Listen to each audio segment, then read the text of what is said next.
Sir Arthur Conan Doyle adalah penulis serial detektif dengan tokoh Sherlock Holmes yang sangat terkenal. Melalui kisah-kisah Sherlock Holmes, Sir Arthur Conan Doyle mengajak para pembacanya untuk berpetualang dalam misteri demi misteri yang aneh, menarik, sekaligus membingungkan. Di dunia nyata, Sir Arthur Conan Doyle ternyata juga pernah menghadapi kasus serupa, meski dia tidak mampu menjelaskannya secara gamblang seperti dalam kisah-kisah detektif yang ditulisnya. Inilah reportasenya, dan selamat menyelami dunia misteri.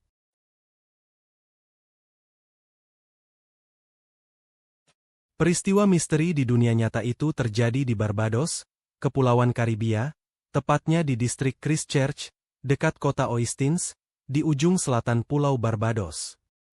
Di tempat itu ada sebuah keluarga pengusaha gula yang makmur, bernama James Elliot Walrons. Seperti umumnya keluarga kaya di masa itu, keluarga Walrons juga membangun tempat pemakaman sendiri, khusus untuk keluarganya. Pemakaman pribadi di masa itu berupa ruang di bawah tanah, yang digunakan untuk meletakkan peti-peti mati anggota keluarga yang meninggal. James Elliot Walrons membangun tempat pemakaman itu dari susunan pahatan batu sedemikian rupa, dengan pintu penutup yang terbuat dari marmer pualam terpilih. Makam itu sangat kokoh dan bagus, sehingga lebih mirip miniatur benteng. Pada makam itu pernah terdapat tulisan, Yang Mulia James Elliot, meninggal pada 14 Mei 1724, putra Yang Mulia Richard Elliot, dan suami Elizabeth, putri Yang Mulia Thomas Walrons. Namun, tidak diketahui pasti apakah James Elliot memang dikubur di tempat itu. Sebab bekas peti mati atau bekas jasadnya tidak ada di sana. Makam batu di bawah tanah itu ditemukan kosong pada 31 Juli 1807. Saat jenazah Thomasina Goddard akan dimakamkan di sana. Awal misteri terjadi pada tahun 1808. Makam batu di bawah tanah itu diambil alih oleh keluarga Thomas Hase, seorang petani yang juga makmur dan kaya, bahkan memiliki banyak budak. Di masa itu, perbudakan masih diizinkan di beberapa tempat. Thomas Hase tidak hanya dikenal kaya, tapi juga kejam pada budak-budaknya. Makam batu milik keluarga itu pertama kali digunakan oleh Thomas Hase, saat putrinya, bernama Mary Anna Maria Hase, meninggal dalam usia 2 tahun. Peristiwa pemakaman itu terjadi pada 22 Februari 1808, dan jenazah ditempatkan pada peti mati berbasis timah, yang lalu diletakkan di makam batu bawah tanah. Pada 6 Juli 1812, putri tertua Thomas Hase, yakni Dorcas Hase, meninggal dunia, menyusul adiknya. Isu yang beredar di masa itu menyebutkan kalau Dorcas mati bunuh diri karena stres akibat perlakuan kejam ayahnya. Entah isu itu benar atau tidak, yang jelas Dorcas dimakamkan di tempat sama seperti adiknya, yaitu di makam batu bawah tanah, dengan peti mati yang sama terbuat dari timah. Kini, di kompleks makam batu itu ada 2 peti mati yang terletak bersisian, berisi jenazah 2 putri Thomas Hase. Sekitar sebulan setelah Dorcas meninggal, tepatnya pada 9 Agustus 1812, Thomas Hase meninggal. Pihak keluarga pun mempersiapkan penguburannya. Jenazah Thomas Hase dimasukkan ke peti mati yang terbuat dari kayu, dan akan disemayamkan di makam batu bersama 2 putrinya. Di saat itulah, sesuatu yang sangat aneh terjadi. Ketika pintu makam batu dibuka, keadaan di dalamnya sudah berubah, dan tampak aneh. 2 peti mati anak-anak perempuan Thomas Hase telah berubah posisi. Jika semula diletakkan secara horizontal atau tidur, kini berubah vertikal atau berdiri, dengan bagian kepala ada di bawah. Yang membingungkan, di area makam itu tidak terlihat jejak atau bekas keberadaan manusia. Semuanya tampak bersih. Tanah makam itu berpasir. Sehingga jika ada orang pernah masuk ke sana, jejaknya akan terlihat. Dengan bingung dan terheran-heran, keluarga Thomas Hase bersama orang-orang lain merapikan kembali 2 peti mati tadi ke posisi semula. Kemudian, peti mati Thomas Hase diletakkan bersisian dengan 2 peti anak perempuannya. Setelah itu, pintu penutup makam, yang terbuat dari pualam berat, ditutup kembali. 4 tahun kemudian, pada 25 September 1816, makam itu kembali dibuka. Kali ini untuk pemakaman Samuel Brewster Ames, anggota keluarga Hase termuda, yang meninggal pada usia 11 bulan. Ketika mereka memasuki kompleks makam, sesuatu yang aneh rupanya telah terjadi. Susunan 3 peti mati di dalam makam batu itu sudah berubah dan berantakan. Peti mati Thomas Hase, yang sangat berat sehingga membutuhkan 8 orang untuk mengangkatnya, tampak tersandar ke dinding dalam makam. Sementara peti-peti mati anak perempuannya kembali berdiri seperti dulu. Peristiwa itu pun menggemparkan masyarakat di sana. Sekali lagi, peti-peti mati itu dirapikan kembali, diletakkan seperti semula, dan peti mati Samuel Ames ditempatkan bersisian dengan 3 peti mati sebelumnya.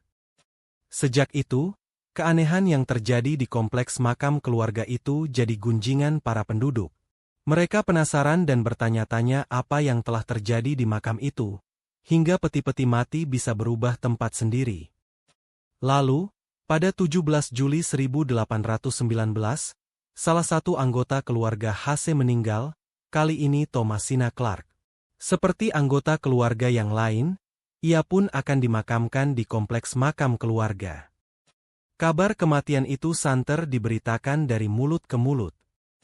Saat jenazah Thomasina akan disemayamkan, para penduduk berkerumun di sekitar kompleks makam, ingin tahu apakah keanehan yang terjadi dulu akan kembali terjadi.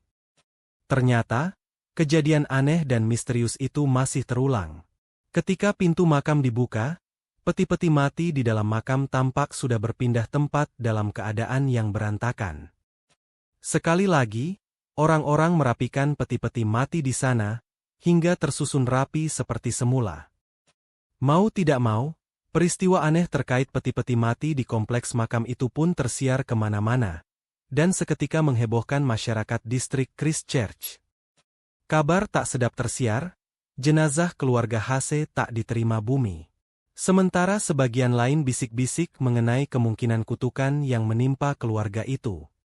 Kehebohan peristiwa itu akhirnya membuat Gubernur Barbados, Lord Combermere, merasa perlu menangani persoalan tersebut untuk menenteramkan warga di wilayahnya, khususnya karena wilayah Barbados termasuk daerah yang sangat taat beragama.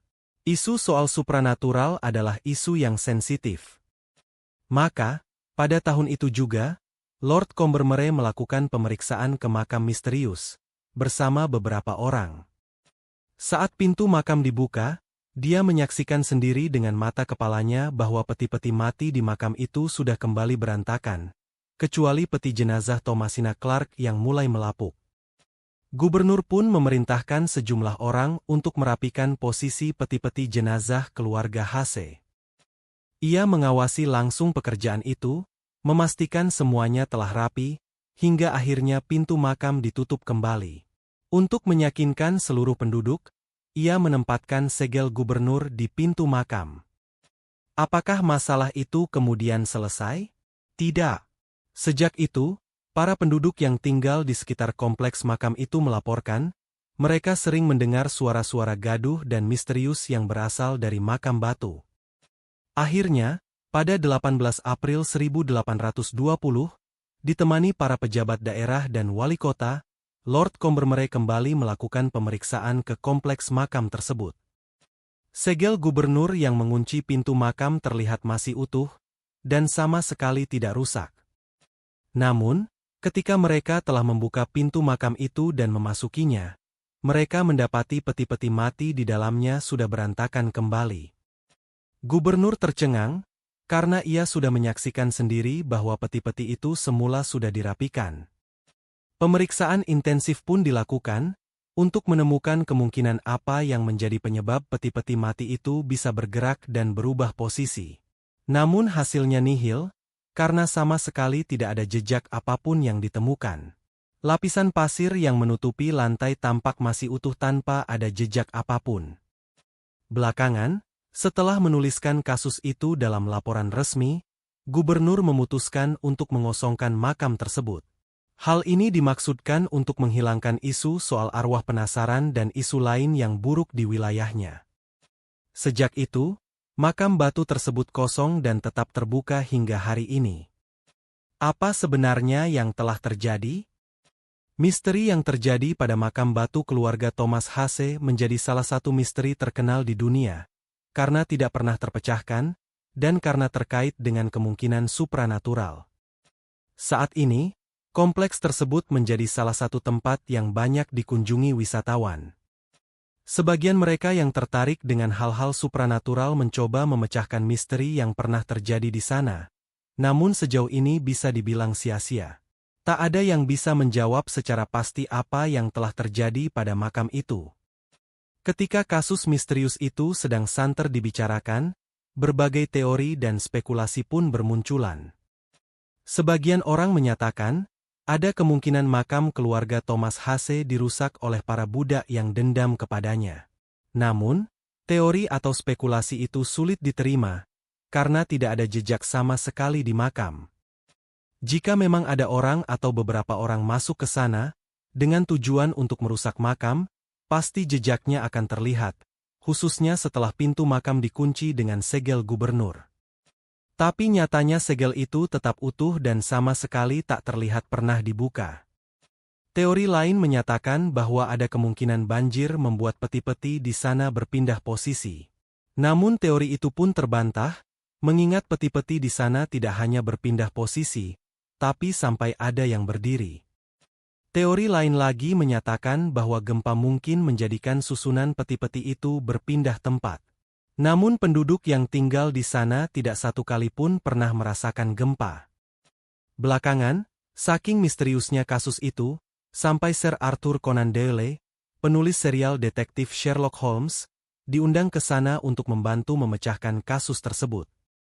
Namun, Conan Doyle tidak mampu memberikan penjelasan yang memuaskan. Bahkan ia pun bingung dengan kasus itu.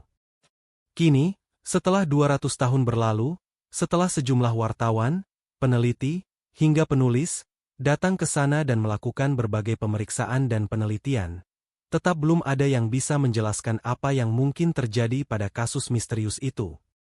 Tidak ada yang bisa menjelaskan bagaimana peti-peti di kompleks makam keluarga itu bisa bergerak dan berpindah sendiri. Bagaimana menurutmu?